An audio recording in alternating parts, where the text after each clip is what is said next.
Je vous propose maintenant d'accueillir Natacha Lemaire, rapporteure générale pour le dispositif article 51 au ministère de la Santé. Madame Lemaire qui est en direct avec nous. Bonjour. Bonjour, Enfin, bonjour à bonsoir plutôt, tous. c'est vrai qu'il est assez tard même. Merci en tout cas d'avoir répondu à notre invitation. Alors je pense que pour tous ceux qui nous regardent ce soir, je pense que tous ceux qui nous regardent ce soir ne connaissent pas forcément en détail ce fameux article 51. Alors est-ce que déjà vous pouvez nous rappeler les objectifs et les ambitions de ce dispositif? Et alors je vais compléter parce que Frédéric et Monsieur Rochon ont déjà un peu décrit le dispositif. L'objectif premier, c'est de pouvoir tester tous les mots comptes en vie réelle, des Mhm. nouvelles organisations et ou des nouveaux modèles de financement, dans l'objectif d'améliorer les parcours de santé. L'originalité du dispositif vient de sa grande ouverture à tous les acteurs, toutes les parties prenantes du système de santé qui peuvent proposer et déposer un projet. C'est aussi ouvert en termes de périmètre, parce que c'est l'ensemble du champ de la santé, y compris le médico-social. Un des aspects extrêmement, j'allais dire original, mais aussi précieux et différenciant est le dispositif d'évaluation qui est complètement hors norme. Excusez-moi, Madame le maire, est-ce que vous pourriez un tout petit peu écarter le micro de votre bouche? Parce que du coup, ça fait des petits frottements. Voilà, c'est super. Je pense que on vous entendra mieux.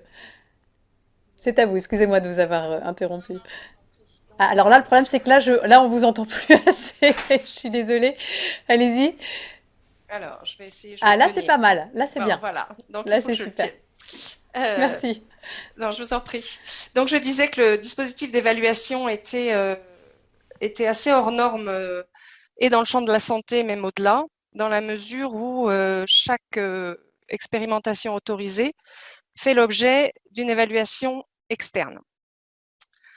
Le dispositif en lui-même, il est extrêmement plastique dans la mesure où il permet d'intégrer, de suivre et d'évaluer des expérimentations de taille et d'objets extrêmement variés. Hein. Donc, on a des petites expérimentations, par exemple, à l'échelle d'une maison de santé pluriprofessionnelle, donc d'un morceau de territoire, aussi bien que des expérimentations qui concernent une dizaine de régions et des dizaines d'expérimentateurs. L'objectif, la finalité, ce n'est pas d'expérimenter pour expérimenter. La finalité, c'est de contribuer à la transformation de notre système de santé. Et je terminerai cette vue un peu d'ensemble, cette photographie d'ensemble, par le fait de dire, vous le voyez, mais je voudrais le souligner, que c'est un dispositif partenarial entre l'État et l'assurance maladie. Vous en avez la preuve en région Grand Est. C'est également le cas à l'échelon national entre le ministère et la Caisse nationale d'assurance maladie. Et c'est aussi partenarial entre l'échelon régional et national. Donc c'est voilà, c'est un croisement à tout niveau. Ça en fait un dispositif conjoint assez unique, on va dire, dans le paysage. Et combien de projets vous ont été adressés depuis la promulgation de cet article 51? Je crois que c'est en 2018, hein, c'est ça? Oui, alors ça fait donc on a 4 ans. On va Mhm. fêter, on va souffler notre cinquième bougie bientôt. Déposer, si on compte tous les projets déposés, on doit avoisiner on est en train de finaliser notre comptage fin 2021, donc c'est pas tout à fait stabilisé, mais on est autour de 1000 projets. 1000 projets, d'accord. Voilà, déposés, sachant que, comme je voulais préciser, le dispositif adresse exclusivement des innovations organisationnelles et que dans ce qui nous est soumis, on a pas mal d'innovations qui sont uniquement des innovations technologiques qu'on ne peut pas prendre en tant que telles, Mhm. ou des projets de recherche. Enfin, voilà, on a aussi des projets qui ne sont pas éligibles immédiatement. Et donc, dans les projets autorisés, donc notre portefeuille de projets qui sont en cours de mise en œuvre, plus ou moins avancés, on en a à date 116. Voilà, D'accord. Donc Aquadom et 116 qui ont eu l'accord du CETIS, en fait, c'est ça? c'est ça. C'est D'accord. ça, et qui ont été autorisés. Oui, pardon. Pardon, et en cancérologie, il y a combien de... Vous savez à peu près Alors, combien? en cancérologie, oui, oui, tout à fait. On en a 11 sachant que dans les 11, donc ça fait 10% à peu près, hein, dans les 11, il y en a 8 qui traitent exclusivement de la cancéro et 4 où c'est des maladies chroniques, dont la Dans la cancérologie, cancéro. dont D'accord. le cancer, voilà, exactement. Alors justement, quelles spécificités ont permis au dispositif Aquadome Picto d'être agréé par le CETIS? Parce que d'après mes informations, il était en lice avec un autre projet qui, lui, était d'envergure nationale, avec un budget, un nombre de patients plus important. On aurait pu imaginer que seul ce projet aurait été retenu. Alors, peut-être plusieurs éléments de réponse à votre question. Par, on va dire, thématique, on n'est pas dans la recherche du seul projet. De manière générale, hein, on a 10 projets sur l'obésité. Donc, le fait d'avoir un projet sur une prise en charge donnée ne suffit pas, on va dire, à la saturer. Vous avez raison de souligner que les projets Aquadome Picto et Oncolink étaient proches. Cela étant, ils ne sont pas tout à fait similaires et équivalents. Un premier point pour Aquadome Picto est le soutien indéfectible de l'ARS et de la CEPAM du Bas-Rhin, qui a quand même beaucoup joué dans Mhm.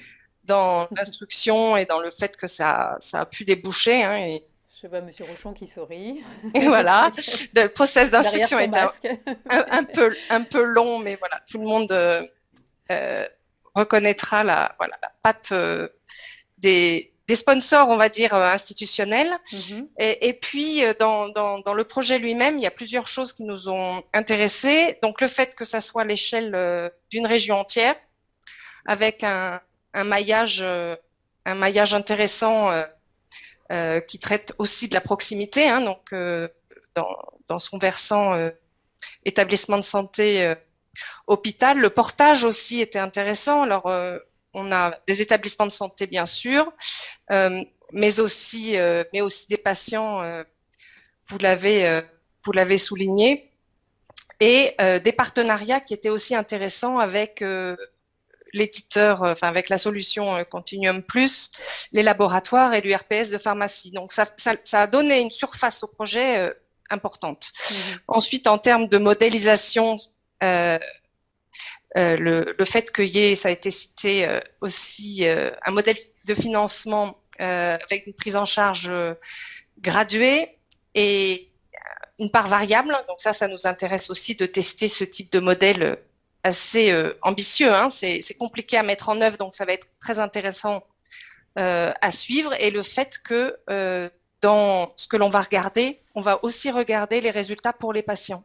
C'est aussi une dimension que l'on souhaite, voilà, de manière générale, développer dans les prochains articles 51. Et donc, tout ce que je décris là, plus la solution numérique sur l'ensemble du projet, hein, Oncolink, il y a une solution, il y a des solutions numériques, mais en tout cas, c'est pas la même pour l'ensemble des porteurs. Là, on a une unité qui est et une intégration qui est particulièrement intéressante dans le projet Aquadome Picto. Après, ces projets peuvent être complémentaires, hein, jouer la concorde plutôt que la discorde, non? Tout à fait, Oui, tout à tout fait, à oui. fait. Bon, merci beaucoup, Madame le maire. Merci encore de nous avoir accordé un petit peu de temps.